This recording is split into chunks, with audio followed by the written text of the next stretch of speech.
Hola, muy buenas noches. Hoy miércoles 13 de julio les damos la más cordial bienvenida a un programa más de Masterclass. Muchas gracias a todos los que ya se conectaron, como siempre muy agradecidos de que nos acompañen en esta gran plataforma de aprendizaje continuo.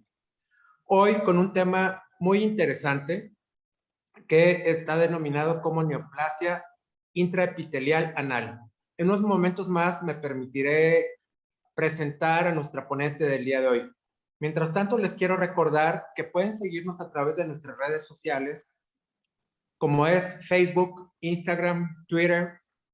Pueden ver estos programas nuevamente, compartirlos en nuestro canal de YouTube y por supuesto también en nuestra página de Medical Legal Center, www.medicallegalcenter.com, y ahí encontrará valiosa información.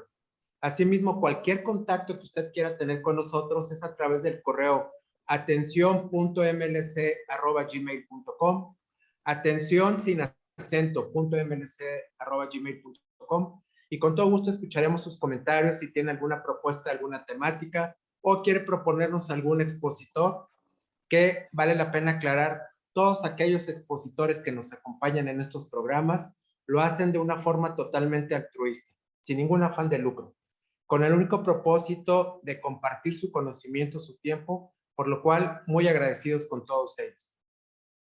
Y también si usted es jefe de servicio, director de alguna unidad médica, coordina algún grupo de trabajo, con todo gusto ponemos nuestras pláticas a su disposición, este tema o algún otro, pero sobre todo los que Medical Legal Center comparte con usted, que son temas jurídico-legales, que hoy en día es importante que ustedes conozcan, con el propósito de que ejerzan su profesión de forma tranquila y segura. Entonces también, si quiere alguna temática que puede ser presencial o a través de la plataforma Zoom, mándenos también un correo a atención.mlc@gmail.com. Con todo gusto programamos y agendamos esta charla.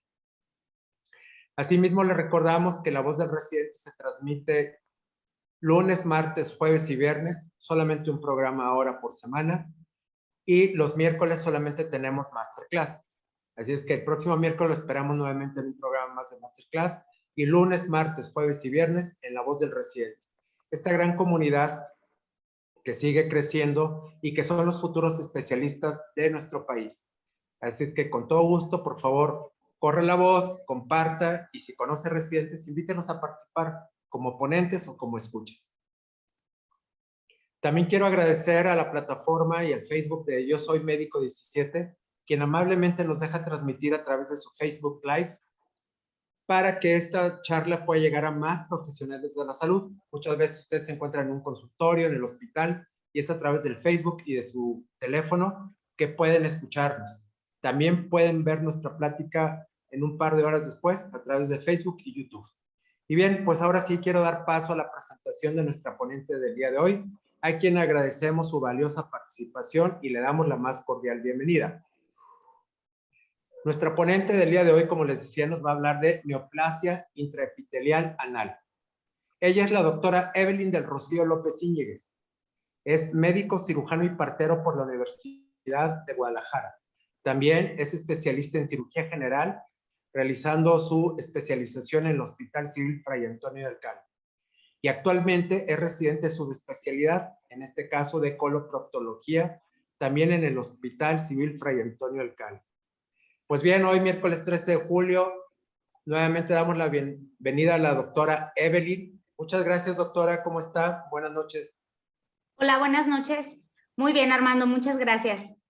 Pues muchas gracias. Yo quiero decir que la doctora, el año pasado, en otra etapa de su desarrollo y de nuestros programas, nos compartió también un tema en La Voz del Residente. Pero ahora, bueno, pues ya lo hace como especialista de cirugía y como una candidata a ser una subespecialista trascendente y líder en coloproctología. Así es que muy agradecidos. Y bueno, doctora, usted ya conoce más o menos la temática. Ahorita usted inicia su ponencia y al cabo de ella, pues nuevamente usted y yo coincidimos para dar pie a las preguntas y comentarios de la audiencia. Entonces, los micrófonos, la cámara y la pantalla son suyos. Muchas gracias. Adelante, doctora. Buenas noches. Hola, buenas noches a todos. Muchas gracias, Armando, por la presentación. Soy la doctora Evelyn López Íñiguez y el día de hoy les voy a hablar de neoplasia intraepitelial anal. Un tema de suma importancia en todos los niveles, y la trascendencia de hablar de este tema es precisamente que haga un impacto en todos los niveles, desde el médico general hasta el subespecialista. Iniciando la presentación, les platico un poquito de este médico tan famoso. Es el doctor Nicolás Papanicolaou. Él, como su nombre lo dice, en 1941 publicó un artículo en donde habló y describió una técnica sencilla, barata, eficaz para diagnóstico de lesiones preinvasoras por cáncer cérvico-uterino. La trascendencia o la importancia de hablar de él es precisamente hablar sobre prevención. Está considerado su trabajo como uno de los aportes más importantes a la medicina preventiva del siglo XX y sigue hasta la fecha siendo una estrategia de prevención tanto para cáncer cervical como para cáncer anal. Actualmente hay una agrupación que ya tiene bastante tiempo, es la agrupación George Papanicolaou. Hablo de ella porque me parece importante hablar nuevamente sobre la prevención. Y durante toda la ponencia haré hincapié precisamente en prevenir, más que en tratar, en prevenir. Ellos empezaron a trabajar desde 1984 y justamente su finalidad es prevenir, diagnosticar y manejar pacientes con cáncer cérvico-uterino. Los objetivos de la clase del día de hoy y lo que quiero que quede claro es definir la neoplasia intraepitelial anal, describir cómo se clasifica, hablar sobre epidemiología, el diagnóstico, el tratamiento, así como el tamizaje, el seguimiento y la prevención de esta entidad. Todo esto hablándolo con evidencia científica actual sobre esta patología. Iniciando con la definición, esta se define como el crecimiento displásico de células epiteliales escamosas en la zona de transición del canal anal y tiene múltiples sinónimos. Pero aquí lo importante, independientemente de cómo la conozcamos o el nombre que le demos, debemos de recordar que se trata de una lesión premaligna que si nosotros no prevenimos o no tratamos en tiempo y forma, va a progresar a un carcinoma de células escamosas del canal anal. Hablando un poquito de la fisiopatología de esta enfermedad, como ya lo comenté, es una displasia de la zona de transición. Aquí, justamente, hablando de embriología, es la zona en donde se une el endodermo y el ectodermo. Y es aquí en donde sucede la transformación celular cuando, sobre todo, está asociado la infección por virus del papiloma humano. Haciendo un poquito comparación con la arquitectura del canal cervical y del canal anal, nos damos cuenta que en el canal anal hay dos capas celulares en esta zona de transición, lo que lo hace un poco más resistente que el canal cervical y por eso la incidencia del desarrollo o de la progresión a cáncer de células escamosas es mucho más bajo que el cáncer cervical.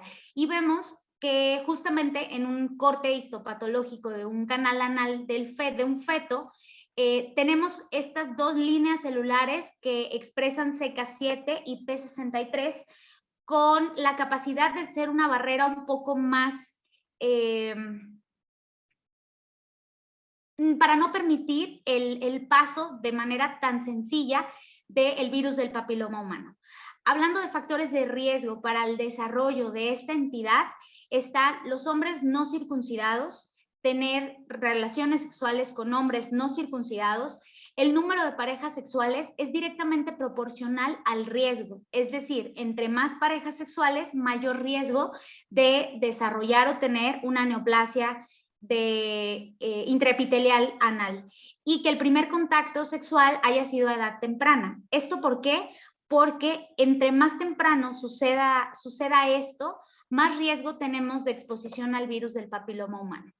Tenemos grupos de riesgo y a partir de aquí es muy importante que identifiquemos estos grupos de riesgo porque, como les comentaba, desde el inicio, desde el médico general, es súper importante identificar a estos grupos de riesgo para empezar el tamizaje y la prevención. Hombres que tienen sexo con hombres, estados de inmunosupresión, pacientes con VIH, infecciones por virus del papiloma humano que ya estén documentadas, ya sea a nivel genital o propiamente en el canal anal, mujeres con antecedentes de cáncer cervical, pacientes con trasplante de órganos sólidos, que también se considera un paciente inmunosuprimido, pacientes con lupus eritematoso sistémico, pacientes con alto índice tabáquico. En esta tabla precisamente hicieron una evaluación del riesgo del desarrollo de cáncer anal. Y como les comentaba, dentro de los grupos de riesgo en el que vamos a prestar o vamos a hablar un poquito más y a darle más énfasis, es aquellos pacientes con VIH, hombres que tienen sexo con hombres.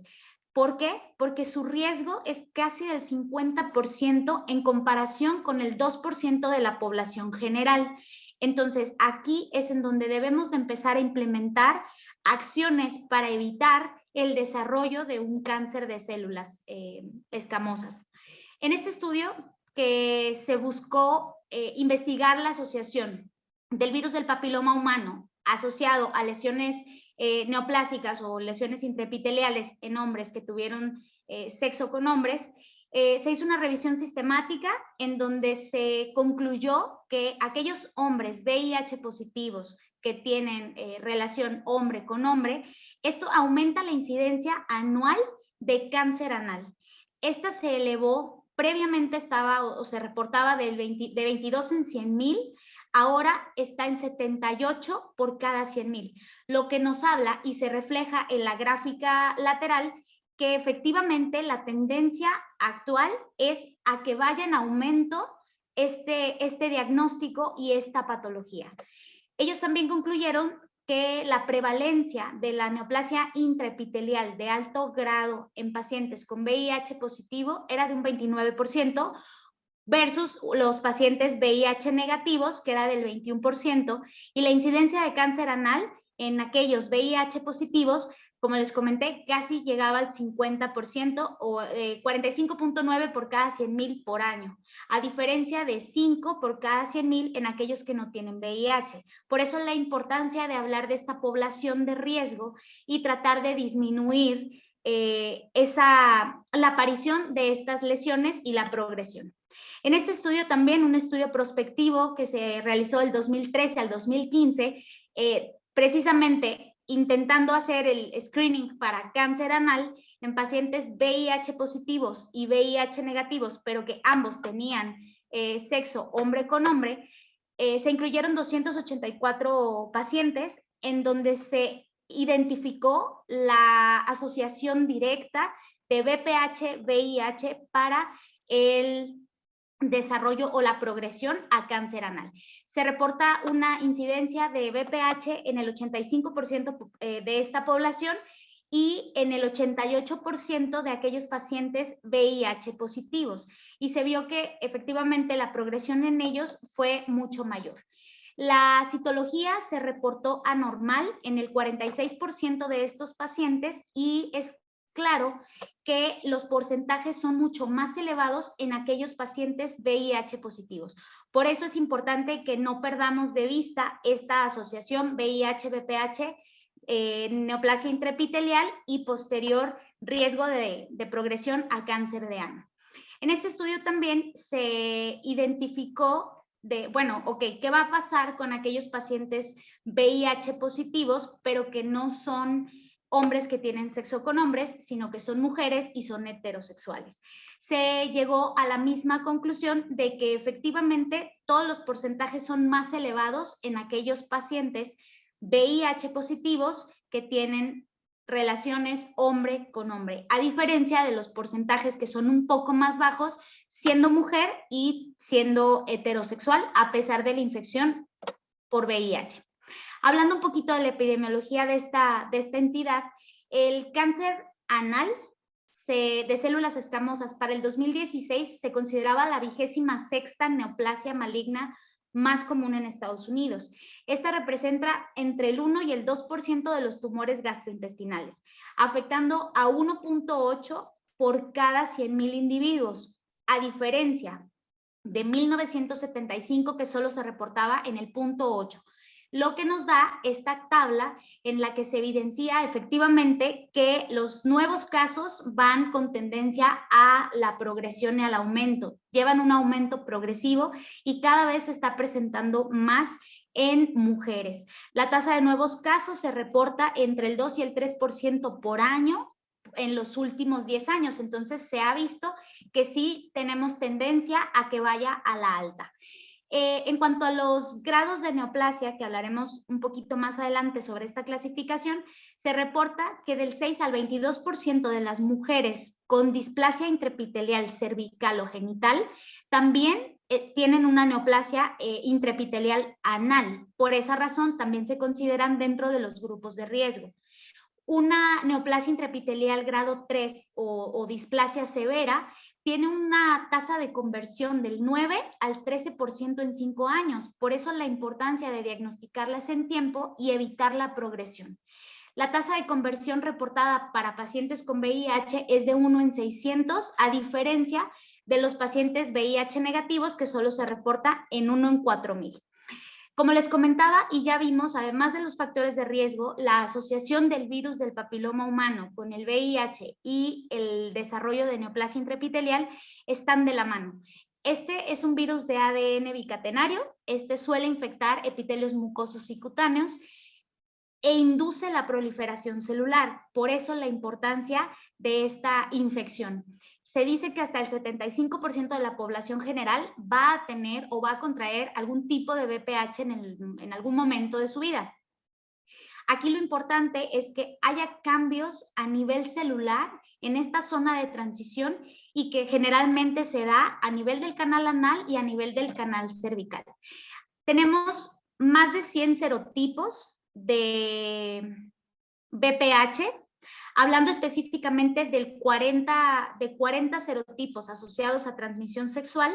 Vemos que el 6 y el 11 tienen bajo potencial oncogénico, a diferencia del subtipo 16 y 18, que suele tener más oncogenicidad y más riesgo de carcinogenicidad reportada hasta en el 85% asociado a virus del papiloma humano 16, contra un 7% con virus del papiloma humano 18.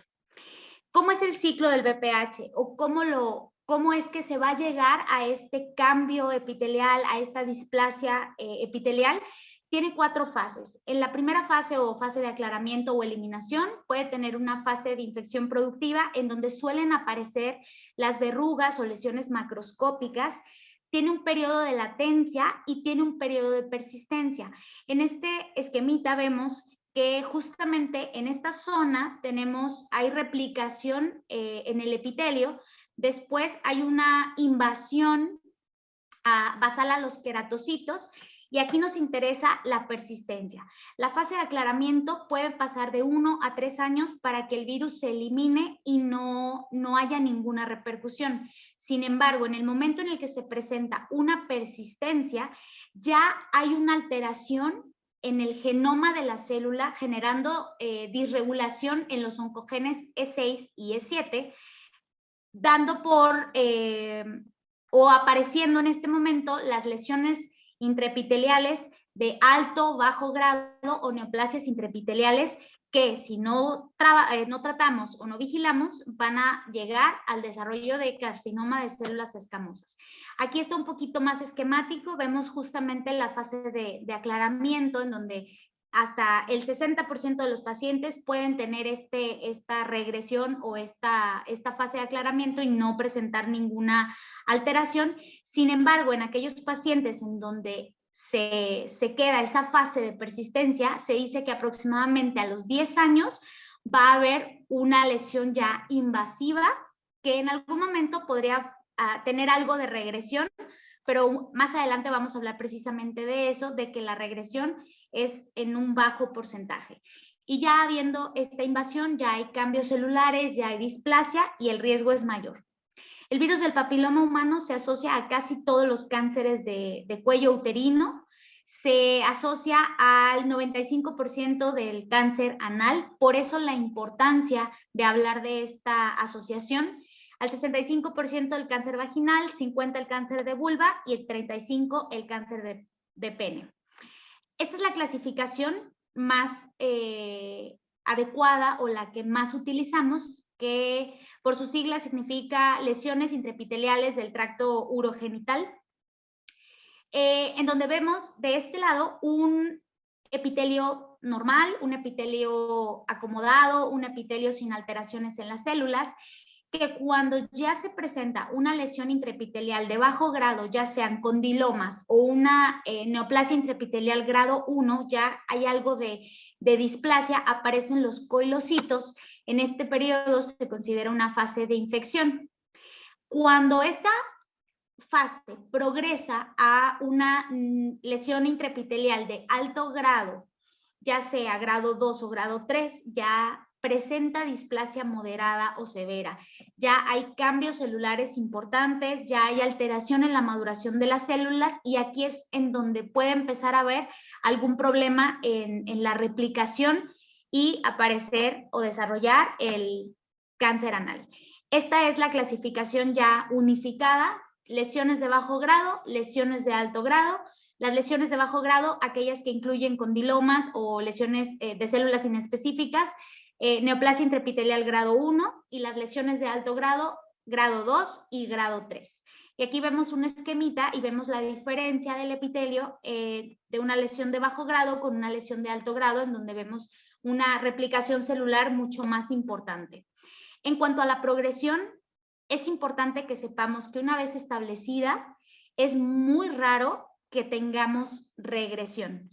En este momento ya hay cambios genéticos, hay alteración cromosómica, ya se ha visto que una vez establecido es muy raro que regrese y que al contrario, la tendencia es a que progrese. Se reporta que hasta el 15% de los pacientes en un estudio tuvo progresión histológica, es decir, cambiaron de un grado 1 a un grado 3 o de un grado 3 a carcinoma de células escamosas hasta en el 11% de los pacientes.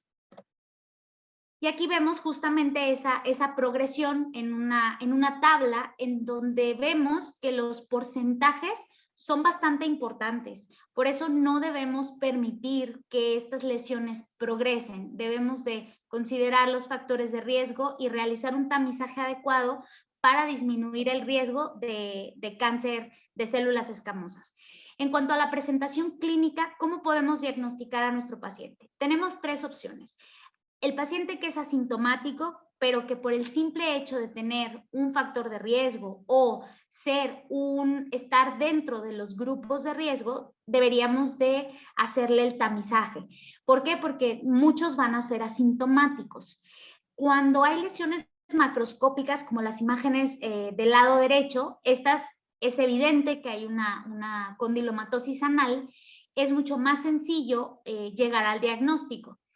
Pero algo súper importante y sobre todo para todos los coloproctólogos en formación y los que ya están consolidados, es recordar que después de un procedimiento que nada tiene que ver con una neoplasia intraepitelial, podemos llegar al diagnóstico de manera incidental al quitar una hemorroide, a quitar un pólipo, al quitar una verruga. Allí nos reporta el patólogo una lesión de bajo grado o una lesión de alto grado, y por eso también es súper importante revisar los diagnósticos histopatológicos de todos nuestros pacientes. Si ya tenemos un paciente con lesiones o tenemos la sospecha, el examen anorrectal también es básico. Hay que realizar una inspección en donde podemos de manera sencilla observar las lesiones macroscópicas, los condilomas, alteraciones en la piel, realizar un tacto rectal, porque a veces a la altura del dedo están las lesiones palpables y podemos darles un diagnóstico oportuno y un tratamiento adecuado. Realizar una anoscopía también nos sirve y nos ayuda bastante, utilizando un anoscopio transparente. Este nos permite, con una adecuada lubricación, una adecuada técnica, observar las paredes del canal anal y de esta manera observar que no haya lesiones dentro del canal sospechosas que tengamos que vigilar. En cuanto a la citología anal, aquí ya vamos a hablar sobre Papanicolau o citología anal, tiene una sensibilidad del 69 al 98% y tiene una especificidad del 38 al 50%, con una tasa de falsos negativos en el 23% de los pacientes VIH negativos y tiene una alta tasa de falsos negativos en pacientes VIH positivos. Como les comenté desde el inicio de la plática, es súper importante esta población. ¿Cómo realizamos las citologías anales? El paciente se pone en decúbito lateral izquierdo y con un citobrush o con un hisopo tomamos una muestra de células del canal anal. Esta la fijamos y la mandamos justamente a una tinción para observar que no haya estos cambios celulares que les mostré en la clasificación. ¿Cuál es el protocolo de seguimiento? Y en esta diapositiva está el resumen de cómo debemos seguir a nuestros pacientes y lo importante que es darles ese seguimiento.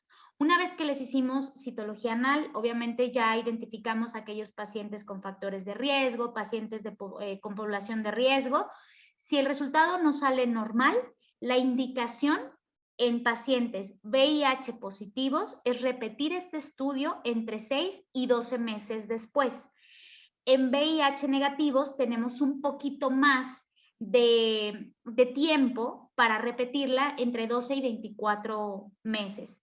Si la muestra fue insuficiente o nos reportan células indeterminadas, la indicación independiente del estado serológico del paciente es repetir ese estudio en 6 meses. Si ya nos reportan lesiones de bajo grado o de alto grado, la indicación es pasar al siguiente escalón del diagnóstico, que es a través de una anoscopía de alta resolución. Esta anoscopía, si nos resulta normal o con atipia, la indicación es repetirla en un año. Si nos reporta lesiones de bajo grado, podemos darle seguimiento al paciente, es decir, mantenernos con una conducta expectante o darle tratamiento si el paciente está asintomático. Si es una lesión de alto grado, la indicación es darle tratamiento y obviamente si el paciente ya a través de la citología nos reportan un carcinoma de células escamosas, en automático hay que derivar a ese paciente a oncología y a radioterapia para que le den tratamiento y realizarle anoscopía si hay para ver el seguimiento y ver si hubo cambios en la progresión. En cuanto a los pacientes que tienen algún estado inmunológico deficiente, ya sea VIH, lupus, cualquier alteración que genere inmunosupresión, si nos reportan una lesión de bajo grado, pero tiene factores de riesgo y está inmunosuprimido, la indicación es realizar una anoscopía de alta resolución cada 6 a 12 meses, más una citología de forma anual. Si nuestro paciente es inmunocompetente, la indicación es realizar una citología de forma anual o una anoscopía o en algún momento realizar una anoscopía de alta resolución de forma anual. Si esta anoscopía resulta normal en los próximos 2 años o en las próximas 2 pruebas, ya solo podemos darle seguimiento a nuestro paciente con citología. Si las lesiones son de alto grado, en automático el paciente debe de ir a tratamiento. El tratamiento que se recomienda, más adelante lo vamos a hablar, es la ablación. Si el paciente está inmunocompetente, se recomienda una anoscopía de alta resolución cada 3 o 6 meses con una citología anal. Y en el momento en el que salga normal o una displasia leve, podemos ir al protocolo de hacerle anoscopías cada año por 2 ocasiones y en el momento en el que salgan normal las 2, ya hacerle citología de forma anual. Si el paciente está inmunosuprimido y después de la ablación, se recomienda hacer una anoscopía de alta resolución cada 3 o 4 meses con citología anal para ver recurrencia y ver el manejo. ¿Y qué nos dicen las guías de la Sociedad Americana de Cirujanos de Colon y Recto? Nos dicen que la citología anal debe considerarse en poblaciones de alto riesgo, es decir, como tamizaje para estas poblaciones que ya les comenté o grupos de riesgo, no para la población general. Esto como una recomendación débil.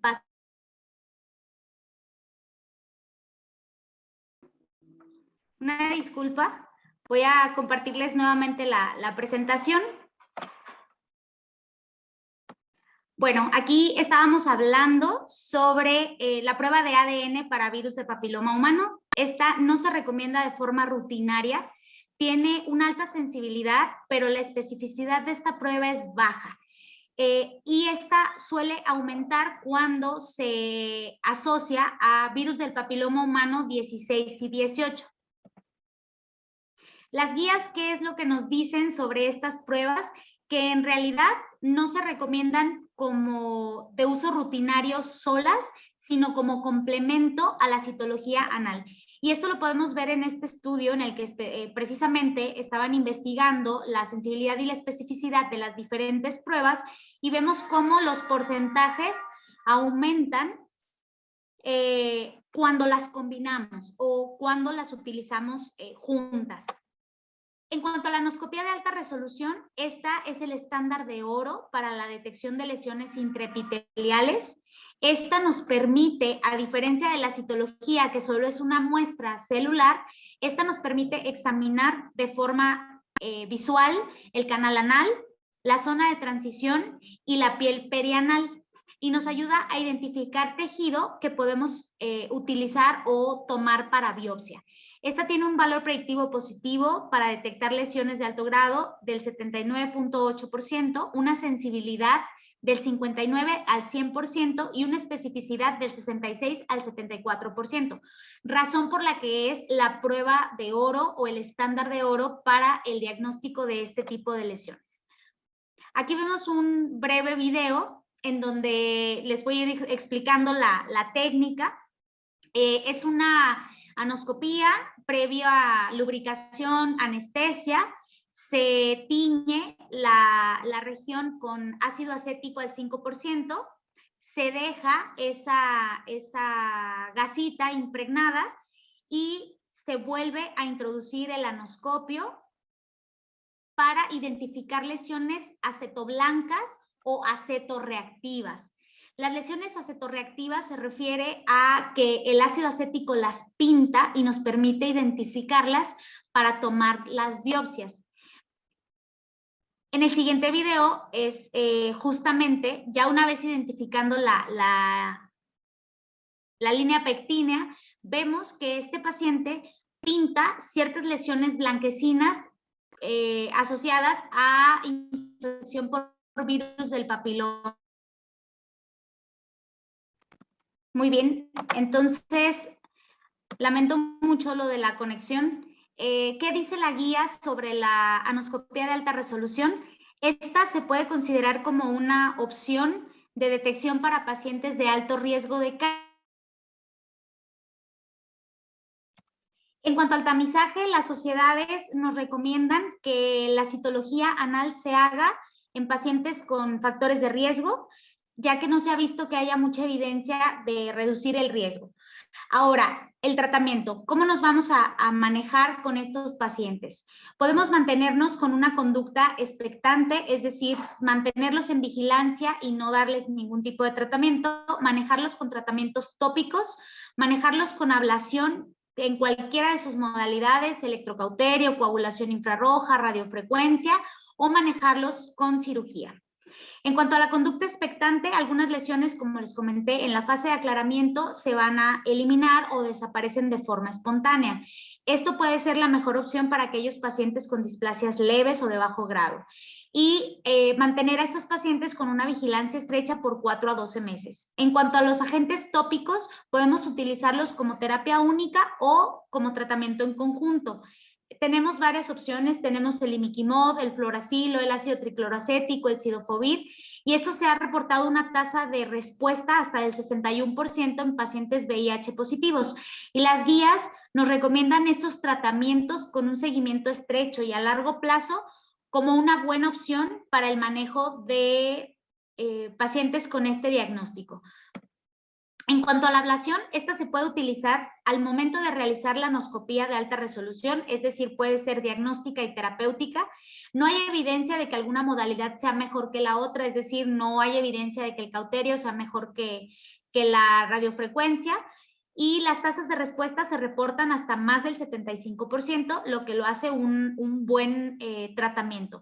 Estos tratamientos se pueden realizar con anoscopía convencional o con anoscopía de alta resolución, y las guías nos lo reportan como una buena terapia o una terapia apropiada para lesiones de alto grado con evidencia de calidad moderada. En este estudio del 2017 se hizo un estudio prospectivo a 21 pacientes VIH negativos con lesiones de alto grado, a los que se les realizó una radiofrecuencia, una ablación por radiofrecuencia hemicircunferencial. Se les dio seguimiento a 3 y 12 meses. Este es el dispositivo que se utilizó, y esa es la forma en la que marcaban a los pacientes para hacer la ablación hemicircunferencial. ¿Cuáles fueron los resultados? Que 6 de 21 pacientes, es decir, el 21%, tuvieron lesiones recurrentes al año. El 19% tuvieron persistencia a los 3 meses, es decir, nunca tuvieron un episodio de recuperación. Y el 1% tuvo persistencia a los 12 meses, pero ninguno tuvo 2 tratamientos. Aquellos que tuvieron persistencia o recurrencia, se les dio un nuevo ciclo, y ellos reportan una supervivencia sin lesión de alto grado del 76%. Aquí hay algo importante que también tiene mucho que ver con las curvas de aprendizaje. Se reporta que los primeros 7 pacientes a los que se les realizó el procedimiento, la supervivencia sin lesión fue del 43%, a diferencia del 93% que tuvieron los últimos pacientes. Esto asociado a justamente una curva de aprendizaje con una P estadísticamente significativa, lo que nos habla de que debemos formarnos y debemos entrenarnos para realizar estos procedimientos. Como conclusiones del estudio, tiene alta tasa de erradicación en pacientes VIH negativos, es un tratamiento con mínimos efectos adversos, y la persistencia de la lesión, pues, estuvo relacionada con una ablación incompleta, probablemente durante la curva de aprendizaje. En cuanto a la cirugía, es quitar las lesiones. Esta se asocia con una importante morbilidad, porque al final de cuentas estamos sometiendo a nuestro paciente a un procedimiento quirúrgico, y en ocasiones los pacientes necesitan una derivación fecal porque son lesiones muy grandes. Esta se asocia con una tasa de recurrencia baja del 9%, pero que puede ser tan alta como el 63%, y no se considera una opción de rutina. En este estudio, en el que se compararon todas las opciones de tratamiento de las que les hablé, en resumen, las que mejor tasas de curación nos reportan son las terapias ablativas y la escisión local de la lesión. En este estudio también, que es uno de los más actuales, es del 2021, en el que se comparó la eficacia de los diferentes tratamientos, incluyeron 10 modalidades de tratamiento y concluyeron que en realidad no hay una única modalidad que tenga una buena evidencia para recomendar el uso como tratamiento. Es decir, tenemos tantos tratamientos disponibles que todavía no logramos identificar cuál es el mejor, pero cada uno tiene sus porcentajes de curación y son buenos tratamientos de acuerdo a la evaluación del paciente. Algo muy importante, y lo que les dije desde el inicio de la presentación, es la prevención. Educación sexual, sexo seguro, monogamia, uso de preservativos profilácticos es lo que debe de tener o debemos de tener en el primer nivel, instruyendo a todos nuestros pacientes del riesgo de contraer alguna infección como esta, como el VPH, y el asociarse a una lesión intraepitelial. En cuanto a la prevención, que también es muy importante, tenemos diferentes tipos de vacunas para diferentes serotipos o tipos de virus del papiloma humano, y esta está actualmente aprobada para personas entre los 9 y los 26 años que no han tenido contacto con el virus. En este estudio se hizo una comparación de los diferentes tipos de vacunas. Ahorita la más completa, que incluyó más serotipos de virus del papiloma humano y sobre todo los de alta carcinogenicidad, nos reporta una protección obviamente reportada para cáncer cervical, pero de igual manera va muy ligado a cáncer anal hasta el 90%. Entonces, la realidad es que vacunar a los pacientes tiene una muy buena eficacia.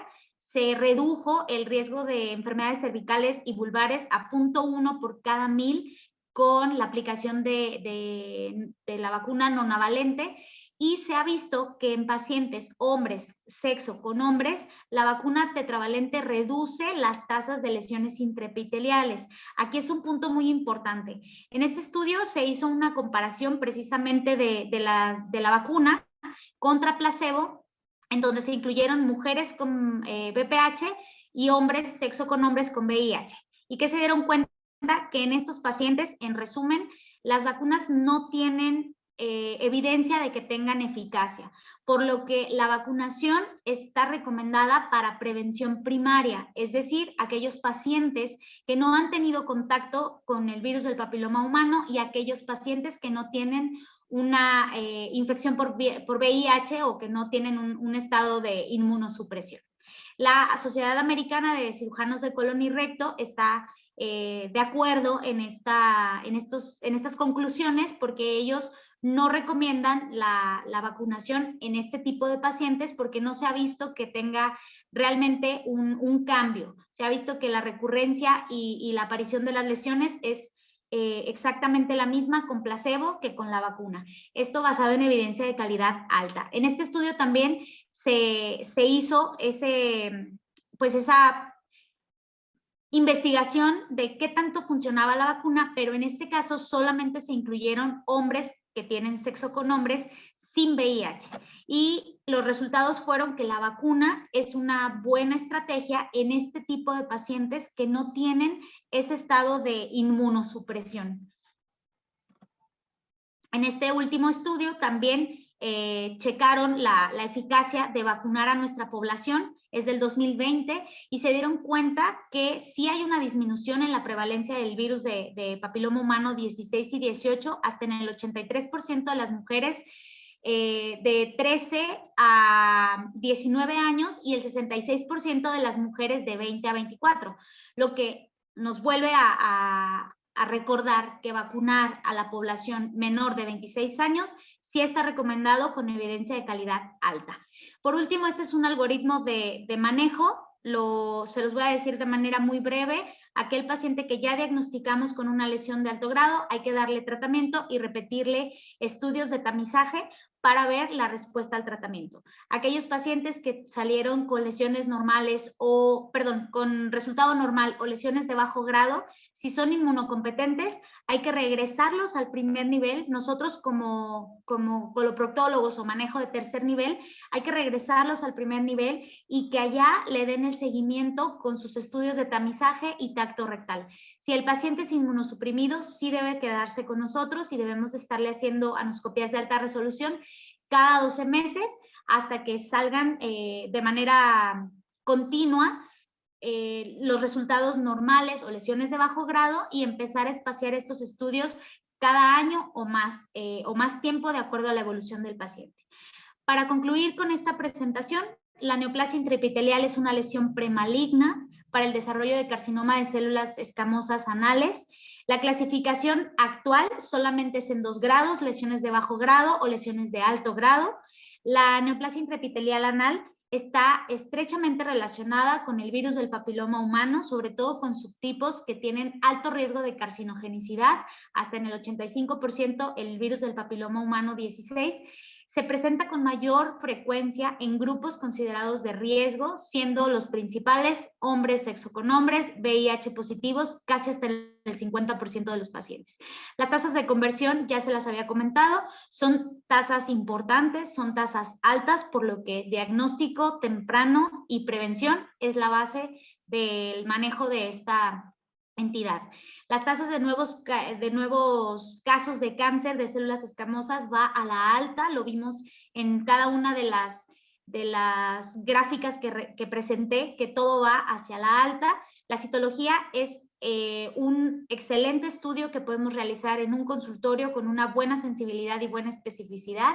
La anoscopía de alta resolución con biopsia es el tratamiento estándar, diagnóstico y tratamiento, y en la actualidad no hay un tamizaje como tal establecido o estandarizado. Si se dieron cuenta, en los diferentes algoritmos que presenté, nos habla de diferentes periodos de tamizaje o de estar realizándoles los estudios a los pacientes. Y de igual manera, así como no hay un tamizaje bien establecido, no tenemos un tratamiento de primera elección, pero contamos con muchas opciones que podemos brindarle a nuestro paciente. Y la vacunación ha demostrado ser eficaz como prevención primaria, por eso hay que vacunar a todos nuestros pacientes menores de 26 años que no han tenido contacto o exposición a algún tipo de VPH. ¿Alguna pregunta? Les agradezco mucho su atención.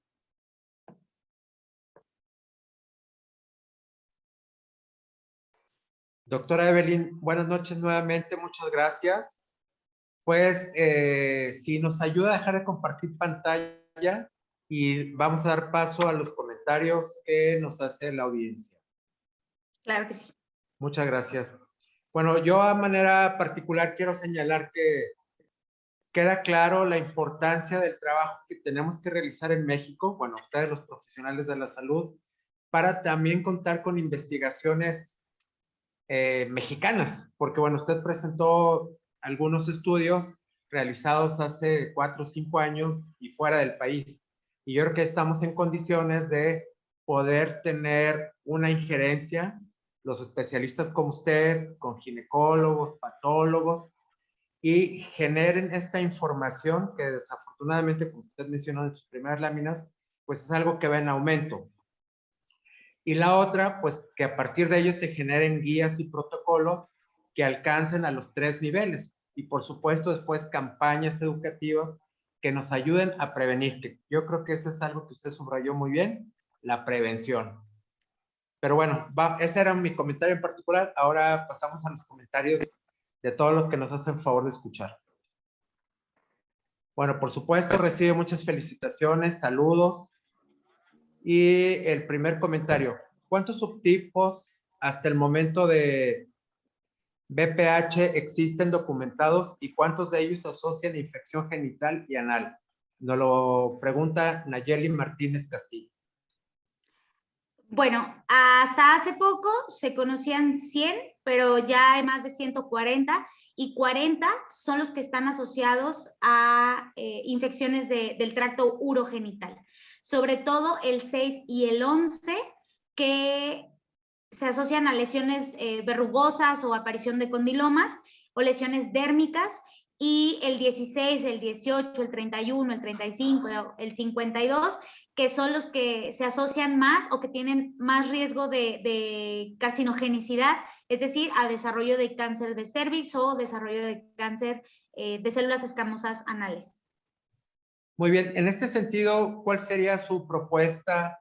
Digo, además de que obviamente médicos de primer nivel tendrían que derivarlo a especialistas, es un trabajo conjunto, si hablamos de mujeres con ginecólogos, si hablamos de varones nos referimos directamente a ir con un cirujano especialista en coloproctología. ¿Cuál sería su recomendación en cuestión de dar un seguimiento? Sí, digo, sin duda, en la mayoría de los casos, los pacientes llegan al primer nivel, es el primer contacto. Y considero que es una base fundamental de la medicina, el trabajo que realizan ellos, porque a partir de ellos empiezan a derivar. Una vez que identifican un problema como estos, lo ideal sería derivarlos a ginecología y a coloproctología, porque aunque sea un cáncer cervicouterino o lesiones a nivel genital femenino, sin duda el riesgo de tener una lesión sincrónica a nivel anal lo aumenta el riesgo, y por esa razón también deberían de ser evaluados por un coloproctólogo. Ya una vez que se hizo todo el abordaje, que se le dio el tratamiento y de acuerdo a las guías que les comenté y los protocolos, evidentemente podemos regresar a esa población al primer nivel, a que ellos le sigan dando el seguimiento y en algún momento con algún cambio o con alguna situación así, volver a mandarlos con el proctólogo o con el ginecólogo. Muy bien, gracias. Elvia Aragón nos dice, doctora, ¿nos podrá dejar su número para contactarla o algún correo? Si nos ayuda. Sí, claro que sí. Sí, gracias. Se los pongo en el chat. Sí, por favor, doctora. ¿De acuerdo? Josefina, ¿qué tan frecuente es este tipo de cáncer en mujeres con BPH positivo? El porcentaje en mujeres es bajo, pero cada vez está aumentando. En la población general se reporta de 1.8 por cada 100,000, pero ya esto está yendo a la alta. El porcentaje como tal está menos del 1%, pero pues de todas maneras es un porcentaje considerable. Muy bien, Gina Luce agradece su ponencia y le dice 100, excelente exposición. Gracias. Alejandra Valdés, buenas noches, excelente plática, muchas gracias. En relación a la vacuna en especial, felicidades a la doctora que hace énfasis en inmunizar como prevención primaria, pero por igual hombres y mujeres, pues si bien es cierto, la mayor prevalencia de cáncer es en mujeres, hablando de cáncer cervicuterino, pero tradicionalmente en mayor frecuencia el hombre es el portador. Entonces ella dice, bueno, que la prevención es muy buena con la vacuna, pero tiene que ser igual para hombres que para mujeres. Así es. A toda la población de los 9 a los 26 años deberíamos de vacunarlos. Y como les comenté, o sea, hay un estudio que demuestra que hombres que tienen relaciones hombre con hombre, también ha disminuido la incidencia de este tipo de lesiones con la vacuna. Entonces, sin duda, la vacunación debe ser para todos. En el periodo ya establecido, que se ha visto que tenemos mejor respuesta. Muy bien, pues Ivette Sánchez, buenas noches, felicidades. Montserrat Mora, excelente exposición. Froilán Guerrero, excelente ponencia, gracias. Cristóbal Avilés, excelente presentación. Montserrat Mora, muy buena ponencia. Miguel López, felicidades, doctora Evelyn, muy didáctica y sustancial su ponencia, muchas gracias. Felicidades, Fernando Alejandro Barrero. José Antonio González Duarte, a quien le mandamos sus saludos, excelente ponencia, felicidades. También le agradecemos su participación a él. Miguel Ángel Gil, excelente ponente. Alejandra Valdés pregunta, ¿qué tan intolerante o tolerante es el manejo con imiquimod? Me refiero a las quemaduras o algún otro daño. Ajá. Sí, generalmente el riesgo que tenemos al utilizar imiquimod en lesiones macroscópicas, es decir, en condilomas perianales, sí el paciente puede llegar a presentar alguna lesión dérmica fuera de la lesión. Lo que nosotros recomendamos es aplicar un poquito de hidróxido de zinc o alguna crema que proteja la piel alrededor de la lesión y aplicar el imiquimod sobre la lesión y que no sea una aplicación completa en toda la región perianal, porque sin duda esa es la principal causa de que los pacientes dejen el tratamiento. También por esta razón alternamos el tratamiento, o sea, es con días alternos para evitar una exposición muy frecuente y que obviamente le vaya a generar el efecto adverso más común, que es la quemadura. Muy bien. Ahora el doctor José Antonio González participa con una pregunta. ¿Recomendaría el tamizaje para la neoplasia intraepitelial anal en hombres o mujeres con el hábito de seco anal, pacientes que no han tenido clínicamente el diagnóstico de BPH? Podría considerarse como factor de riesgo las relaciones anorreceptivas, pero como tal, un tamizaje lo dejaríamos, si no tiene otro factor de riesgo, la realidad es que las guías comentan que no, salvo que tenga factores de riesgo como los que ya les comenté.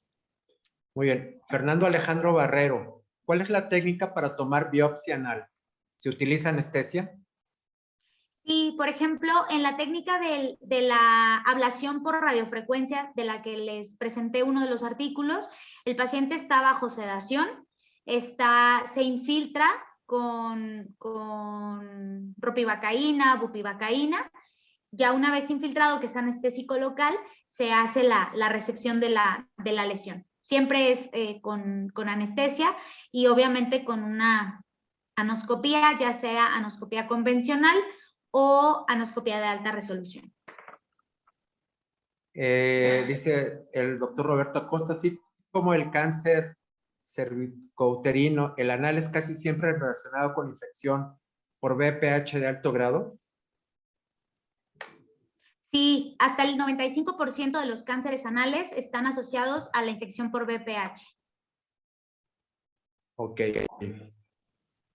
Bueno, gracias, Elvia Aragón, por su excelente ponencia. Roberto Acosta, ¿valdría la pena una prueba de escrutinio, un estudio molecular de RT-PCR VPH de alto grado? Yo creo que sí, sin duda valdría la pena hacer el estudio, aunque de forma rutinaria no lo realizamos. Ok. Marcelo de Jesús Martínez, buenas noches. Una vez que hay VPH ya diagnosticado, ¿no es recomendable aplicar la vacuna? En este caso hay varias disyuntivas en eso, pero en general la recomendación es que ya una vez que hubo exposición, la eficacia baja.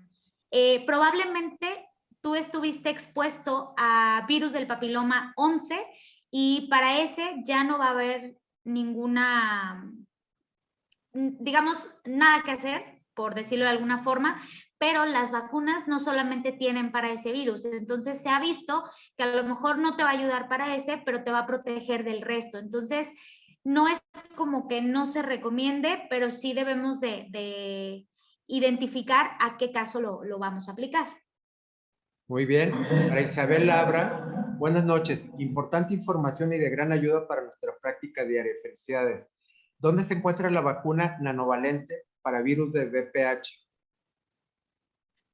Híjole, la verdad es que desconozco exactamente en dónde la podemos conseguir, pero generalmente nosotros lo que hacemos es derivar al área de ginecología o al área de medicina preventiva y ellos son los que se encargan de localizar las dosis o ver en dónde está disponible la vacuna.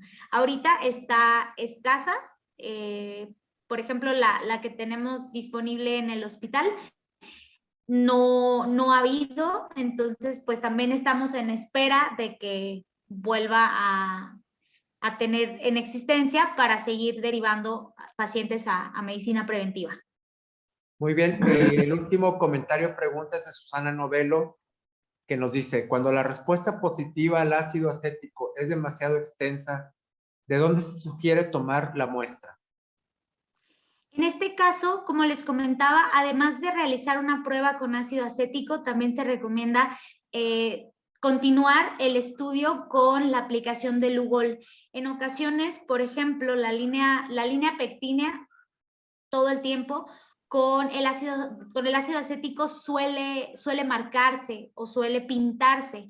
Y eso no significa que tengamos que llevarnos toda la línea pectínea. En este caso, lo que sugeriría sería hacer una prueba con Lugol y en la lesión que haya como más contraste, allí es en donde se tomaría la muestra. En donde no se pinte de Lugol, ahí es en donde recomendaríamos realizar la muestra y también esa prueba nos permite diferenciar zonas que a lo mejor no tienen una lesión, pero que se pintaron con el ácido acético. Muy bien, doctora Evelyn López. Pues muchas gracias. Estamos concluyendo ya la sección de preguntas y respuestas. Solamente quedaría pie para que usted nos dé su conclusión o mensaje final a todos los profesionales de la salud que nos hicieron el favor de conectarse hoy y escuchar su ponencia. Perfecto, pues muchas gracias a todos. Gracias, Armando, por el espacio. Agradezco a mi jefe de servicio, a mi jefe de enseñanza, el doctor José Alberto González Duarte, porque gracias a ellos es que tenemos estos espacios o se nos permite participar en estos espacios y obviamente pues empezar a desarrollarnos más como especialistas y subespecialistas. Y como conclusión, vuelvo a hacer hincapié en la prevención, en identificar todos los factores de riesgo de los que ya les hablé, y en el momento en el que identifiquemos algún paciente que además de factores de riesgo ya tiene alguna lesión o alguna alteración, hay que derivar, hay que enviar al segundo, al tercer nivel para darle el adecuado manejo y evitar y de esta manera disminuir el riesgo de progresión a cáncer de células escamosas anales. Y además, también invitarlos a que hagamos más conciencia en la medicina preventiva, uso de preservativos, hacer pues más difusión de este tipo de situaciones para que también la población general vea el impacto que tiene un diagnóstico como este y sobre todo la progresión del mismo. Pues muchas gracias nuevamente, doctora Evelyn. Buenas noches. Por supuesto que siempre nos queda claro que la mejor medicina es la preventiva, es la prevención. Mucho tiene que ver que también este tipo de plataformas nos ayuden a tomar conciencia, no solamente a los profesionales de la salud de cualquier nivel, sino la importancia, uno, de trabajar como gremio. Segundo, trabajar también en procesos educativos e informativos, porque los que no somos médicos, bueno, pues quizás desconozcamos y no tengamos la información a la mano. Pero bueno, yo creo que a través de ustedes, de las agrupaciones médicas, de los congresos en los que participan, pues se pueden generar muchas estrategias que sean de información y de educación para la población en general, porque como usted bien dice, lo mejor es trabajar preventivamente siempre y evitar situaciones de riesgo y que después quizás no tengan alguna solución o nos causen un menoscabo en nuestra calidad de vida. Entonces, bueno, queda claro el mensaje. Qué bueno que gente joven como usted se está incorporando a la profesión como especialista y estamos seguros de que vamos a avanzar mucho en México en el desarrollo de la medicina de cualquier especialidad. Y bueno, pues con esto estamos concluyendo el programa del día de hoy. Estamos terminando también el miércoles 13 de julio. Todos les deseamos un feliz descanso y a nombre de Medical Legal Center del Liceo Abraham Dávila, soy Armando Dávalos. Les recuerdo que este programa lo pueden nuevamente revivir o compartir en un par de horas más a través del Facebook de la plataforma Yo Soy Médico 17 o en el canal de YouTube de Medical Legal Center. Tan solo teclee Masterclass y encontrará esta ponencia de la doctora Evelyn López, que nos hizo favor de compartir hoy. Y les recuerdo que la mejor manera de aprender es compartir el conocimiento. Les invitamos nuevamente a que nos siga a través de redes sociales y a aquellas personas que preguntaron acerca de si se genera una constancia, por favor, quien esté interesado en la constancia del día de hoy, mándenos su petición al correo atención.mlc@gmail.com. Atención, les repito, se escribe sin acento, atención.mlc@gmail.com y estaremos enviando la constancia correspondiente. Pues muchas gracias a todos, gracias a usted, doctora, gracias al Hospital Civil, a sus jefes, a su jefe de enseñanza, a su jefe de servicio, y un saludo para todos, que tengan buenas noches, gracias. Gracias, buenas noches. Saludos.